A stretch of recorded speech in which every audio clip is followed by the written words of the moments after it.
एक बार की बात है।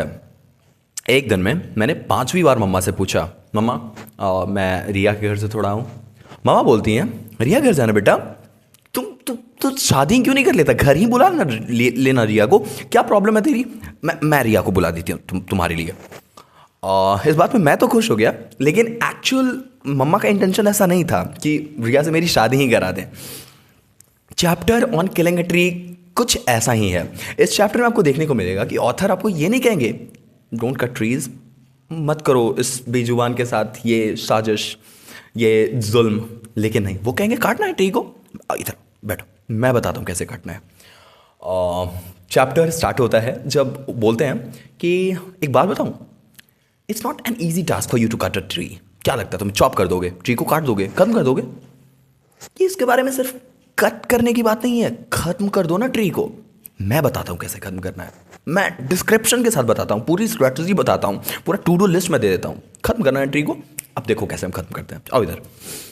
ऑथर बोलते हैं कि अरे चॉप करने के लिए चाकू लाए हो, नहीं मरेगा ट्री।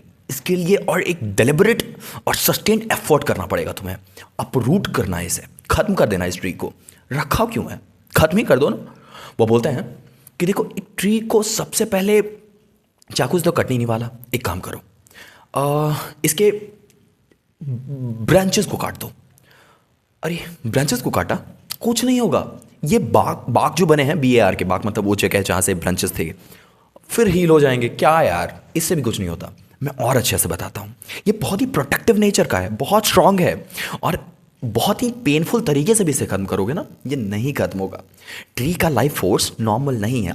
कई सालों से अर्थ को कंज्यूम किया है इसने, सनलाइट को कंज्यूम किया है इसने, पूरी एनर्जी को कंज्यूम करके इस ग्राउंड से इतना इजीली तो आया नहीं है। और तुम्हें क्या लगता है एक चॉप से खत्म हो जाएगा ट्री? नहीं मरेगा। मैं और अच्छे से बताता हूँ कि ऐसे मरेगा। मारना है इसे, एक काम करो, रूट को ही निकाल दो, dig it out of the planet earth, और उसके बाद देखोगे कि ट्री एक्चुअली मरेगा।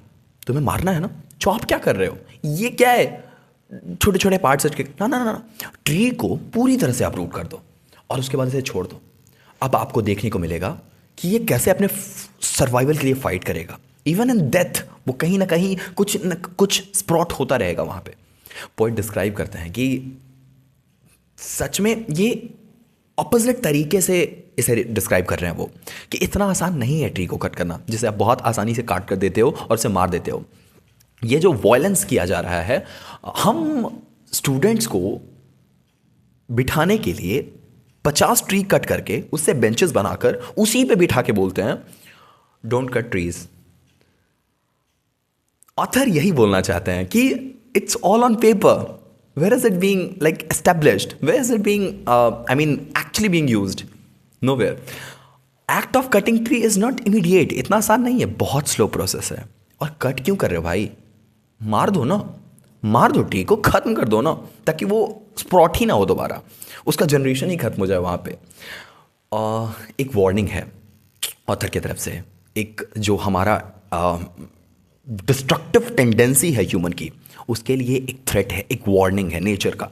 वो बताते हैं कि ट्री की लाइफ इतनी आसान नहीं है, इसे वायलेंस से अपरूट करके खत्म कर दो। ये एकदम ऑपोजिट तरीके, जैसे स्टार्टिंग में माँ ने बोला रिया से शादी ही कर लो ना।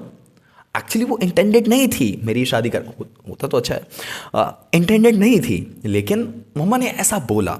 एक इसे एग्जैजरेशन बोल सकते हैं, एक मेटाफर है। ट्री के लाइफ को हम जिस वायलेंस से अपरूट करके ख़त्म कर रहे हैं, ये एक रिफ्लेक्शन है कि हमें ऐसा नहीं करना चाहिए। हमें उन्हीं बेंचेस पे बिठा के उन्हीं स्टूडेंट्स को ये बोलना है कि बच्चे जिस चेयर पे बैठे हुए हो ना, या जिस टेबल पे बैठे हुए हो, चेयर का है, ये बना लकड़ी से, हम लोगों ने काटा है, तुम लोग मत काटना भाई। बहुत यूनिक सा ये है, नहीं? पोइट का मैसेज बहुत क्लियर है कि killing a tree is not easy. आप इसे चॉप कर सकते हो, मार नहीं सकते। आप अपना वायलेंस और बढ़ाओ और डिस्ट्रक्टिव नेचर अपने अंदर ला दो और डिस्ट्रक्ट कर दो नेचर को। ऑथर हमारे माइंड में एक थॉट छोड़ के जाते हैं कि जो तुम कर रहे हो केयरलेसली, सही कर रहे हो क्या? और जो रूट्स के साथ हम खेल रहे हैं, जो नेचर का रूट है ट्री, क्या हम उसके साथ जो खेल रहे हैं, ये जो इंटरकनेक्टेड रिलेशनशिप है हमारे और ट्रीज़ का, इसके साथ जो हम खेल रहे हैं, किस हद तक ये सही है? आई एम प्रेटी श्योर ये था हमारा चैप्टर, एंड इस चैप्टर से रिलेटेड पूरी अंडरस्टैंडिंग आपको मिल चुकी है। इन डेप्थ एक्सप्लेनेशन ये था, इससे ज़्यादा इस चैप्टर में कुछ भी नहीं है। I am pretty sure Prince sir कोई भी क्वेश्चन इस चैप्टर से दें, या कोई भी टीचर कोई भी क्वेश्चन इस चैप्टर से आपको पूछे, आप डेफिनेटली इसको आंसर कर पाओगे। If you have any particular question in your mind from this particular chapter or from any of the chapters, I want you to comment this down. I'll definitely try to answer it. If there's any particular chapter which you want me to explain, I'll definitely do so. All that you have to do is to comment down the name of the chapter along with the writer, and I'll definitely create a video upon it. Take care of yourself. See you in the next one. One sentence at a time. Vision Spoken English.